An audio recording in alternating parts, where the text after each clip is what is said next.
नमस्कार दोस्तों, स्वागत, प्रणाम, अभिनंदन, वणक्कम आप सभी लोगों को। मैं अनिल पांडे अहमदाबाद गुजरात से आप सभी लोगों का तहे दिल से स्वागत करता हूं। दोस्तों मैं लेकर के आया हूं आज का क्लास आप सभी लोगों के लिए। दरअसल में आज की क्लास पैनल पे है और पैनल के कुछ अनसुलझे सवालों के जवाब आज मैं देने वाला हूं आप लोगों के। तो दोस्तों सबसे इंपॉर्टेंट हो जाता है कि पैनल को हम कितना समझते हैं, ये बहुत जरूरी सवाल है। दरअसल में कांच के हम अलग अलग चेहरे अभी तक देखे हैं।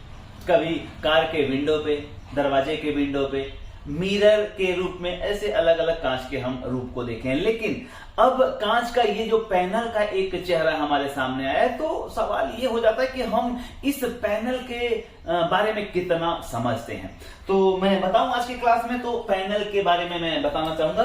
तो ये देखें, ये स्क्रीन है, टीएफटी स्क्रीन जिसे कहते हैं, ग्लास। और उसके बाद इसमें से दो कोफ जो लगे हुए हैं, इसे सोर्स कोफ कहा जाता है। अब सोर्स कोफ क्यों कहा जाता है, ये मैंने आपको ट्रेनिंग में बताया है। सोर्स कोफ कहे जाने की भी एक वजह है। अब क्या वजह है वो इतना विस्तार से तो मैं यहां नहीं बता पाऊंगा, पर ट्रेनिंग में आपको बताया कि इसे सोर्स कोफ क्यों कहा जाता है। साथ में देखें, यहां ये जो दो बताए गए हैं, ये इसे कहते हैं गेट कोफ। अब इसे गेट कोफ क्यों कहा जाता है, इसकी भी एक वजह है, वो भी मैं यहां नहीं बता पाऊंगा क्योंकि बड़ा चैप्टर है। लेकिन आज यहां हम समझते हैं कि पैनल के जो इंपॉर्टेंट ये कंपोनेंट्स हैं, उसके अलग अलग जो हिस्से हैं, उसे क्या कहा जाता है और इसके सेक्शन कितने होते हैं। तो आपने देखा कि यहां ये जो दो कोफ नजर आ रहे हैं, इसे कहा जाता है गेट कोफ। और ये जो एक दो कोफ यहां नजर आ रहे हैं, इसे कहा जाता है सोर्स कोफ। तो अब ये जो गेट कोफ और सोर्स कोफ जो आपने दो देखे हैं यहां, और ये सोर्स कोफ जोड़ता है स्केलर पीसीबी को। इस हिस्से को स्केलर पीसीबी कहते हैं।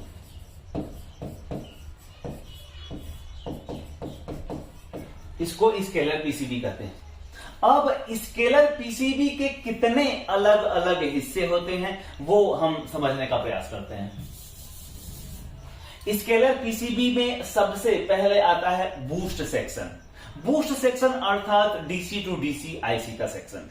DC to DC IC voltage की आपूर्ति करता है स्केलर पीसीबी में, सोर्स कोफ में, गेट कोफ में, हर कोफ में जहां जितने वोल्टेज की जरूरत है उसकी आपूर्ति हमारी डीसी टू डीसी आईसी करती है। इसका काम ही है 12 वोल्टेज लेकर के अलग अलग वोल्टेज रिलीज करवाना, और रिक्वायरमेंट के अनुसार ये अलग अलग वोल्टेज रिलीज करती है।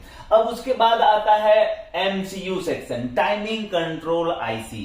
अब एमसीयू सेक्शन जो है, एलवीडीएस के जो सेक्शन है, ये देखिए एलवीडीएस के जो वायर हैं, आप यहां देख पा रहे हैं, एलवीडीएस के वायर सीधे टाइमिंग कंट्रोल आईसी में जाते हैं। अब एक कंफ्यूजन भी रहता है कि कई लोग पहचान नहीं पाते कि कौन सी टाइमिंग कंट्रोल आईसी है, कौन सी डीसी टू डीसी आईसी है।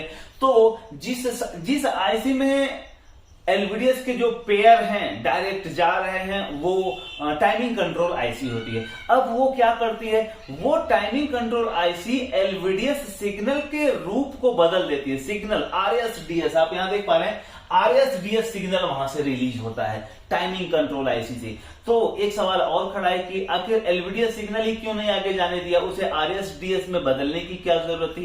दरअसल में LVDS low voltage defensive signal, उसकी स्पीड थोड़ी लो होती है, और जो ये आरएसडीएस सिग्नल है, ये काफी स्पीड, इसकी जो ट्रांसमिशन की स्पीड होती है बहुत फास्ट होती है, और इसलिए वहां पे जरूरत पड़ी आरएसडीएस सिग्नल में बदलने की। तो आईसी एलवीडीएस सिग्नल को लेकर के आरएसडीएस सिग्नल में उस सिग्नल को बदल देती है, और वो आरएसडीएस जो सिग्नल है हर सोर्स कोफ में जाएगा। अगर एक सोर्स कोफ है तो उसके बीच में जाएगा, दो है तो दोनों सोर्स कोफ के बीचों बीच में जाएगा, 4, 5, 8, 12 सोर्स कोफ लगे हैं। अगर ध्यान रखिएगा, ये सोर्स कोफ की बात कर रहा हूं, अगर ज्यादा सोर्स कोफ लगे हैं, कितने भी सोर्स कोफ लगे हों, वही आरएसडीएस वाले सिग्नल उसमें भी जाएंगे और वही उसमें भी जाएंगे। अगर सपोज और भी कोई रहेगा तो उसमें भी जाएंगे। जितने भी कोफ होंगे सारे कोफ में आरएसडीएस सिग्नल जाएगा।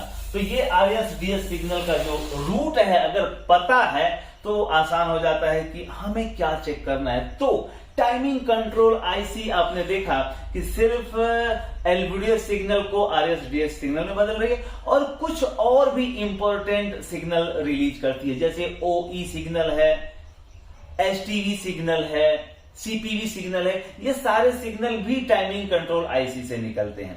और उसके बाद आता है गामा सेक्शन। आप देख पा रहे हैं तीसरा सेक्शन जो यहां बताने का प्रयास किया गया है, ये गामा सेक्शन है। गामा सेक्शन क्या करता है कि ध्यान रखें, गामा सेक्शन गामा आईसी से बनते हैं। गामा आईसी का जो इनपुट वोल्टेज है वो एवीडीडी है। एवीडीडी अर्थात 17 वोल्टेज लेकर के और वो अलग अलग सीक्वेंस में वोल्टेज निकालती है। आपने स्केलर पीसीबी में देखा होगा कि कई बार ऐसी जगह प्राप्त होती है हमें जहां 2 वोल्टेज 4, 6, 8, 10, 12 ऐसे सीक्वेंस में वोल्टेज निकलते हैं, उसे कहते हैं गामा करेक्शन के वोल्टेज। तो वो जो गामा करेक्शन के वोल्टेज है एवीडीडी वोल्टेज को लेकर के और गामा सेक्शन से बनाए जाते हैं और वो भी सारे सोर्स स्कोप में जाते हैं। ध्यान रखिएगा, टाइमिंग कंट्रोल आईसी से निकलने वाले आरएक्स डीएस सिग्नल और गामा आईसी से निकलने वाले गामा वोल्टेज करेक्शन, इनका गेट कोफ से कोई ताल्लुक ही नहीं है। गेट कोफ में वो नहीं जाते हैं, वो सिर्फ जाएंगे सोर्स कोफ में। अब सवाल खड़ा होता है कि कौन से सोर्स कोफ में? जितने भी सोर्स कोफ में हैं, जितने भी सोर्स कोफ लगे हैं, सारे सोर्स कोफ में ये आरएसडीएस सिग्नल भी जाएंगे और जो ये गामा के वोल्टेज हैं वो भी जाएंगे अलग अलग सीक्वेंस में, अलग अलग लाइनों के माध्यम से। और एक चीज और कि ये जो गामा सेक्शन है यहीं से वीकॉम वोल्टेज भी बनता है। गामा आईसी जो है उसी से वीकॉम वोल्टेज भी बनता है। वीकॉम की वैल्यू क्या होती है? 5 वोल्ट से लेकर के 7 वोल्ट तक वीकॉम की अलग अलग स्केलर पीसीबी में अलग अलग उसकी वैल्यू पाई जाती है। तो गामा आईसी से ही वीकॉम वोल्टेज निकलता है और ये गामा सेक्शन जो है, तो आप इस स्लाइड में 3 सेक्शन आप देख पा रहे। तो क्या कोई और भी सेक्शन होता है? जी हाँ, एक सेक्शन और होता है जिसे कहते हैं level shifter. Level shifter IC का तो इसमें कहीं जिक्र ही नहीं किया गया है। अब मैं यहां बता दूं कि आखिरकार इसमें लेवल शिफ्टर आईसी का जिक्र क्यों नहीं किया गया।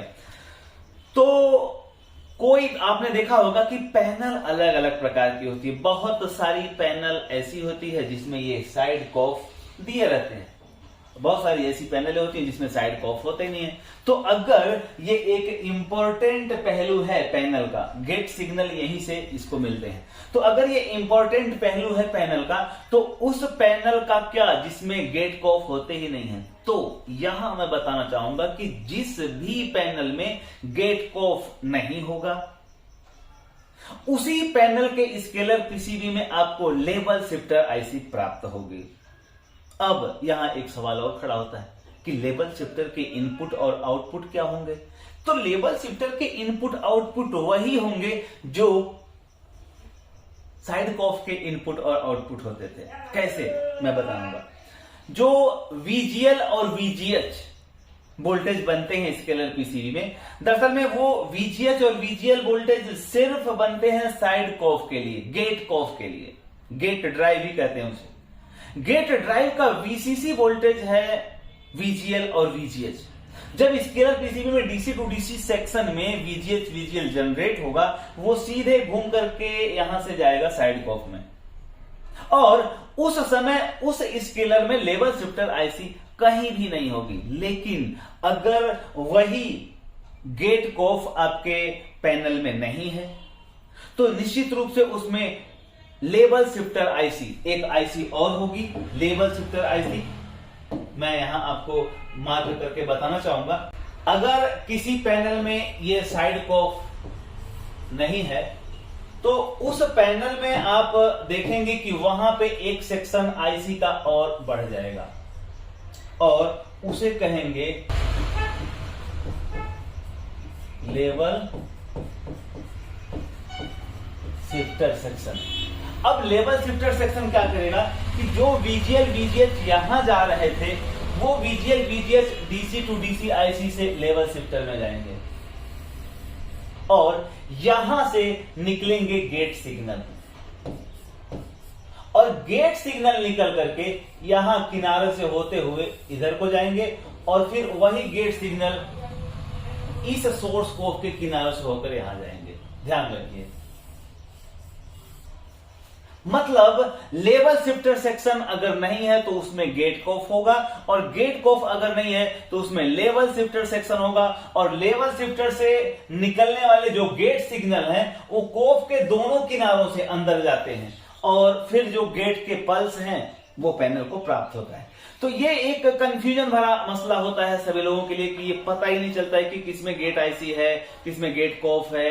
और आगे की क्लास में मैं और आपको इससे विस्तार से समझाने का प्रयास करूंगा कि यही जिस स्केलर पीसीबी में लेवल शिफ्टर आईसी होती है उसी में लाइनों को काट करके ठीक करने का प्रयास किया जाता है।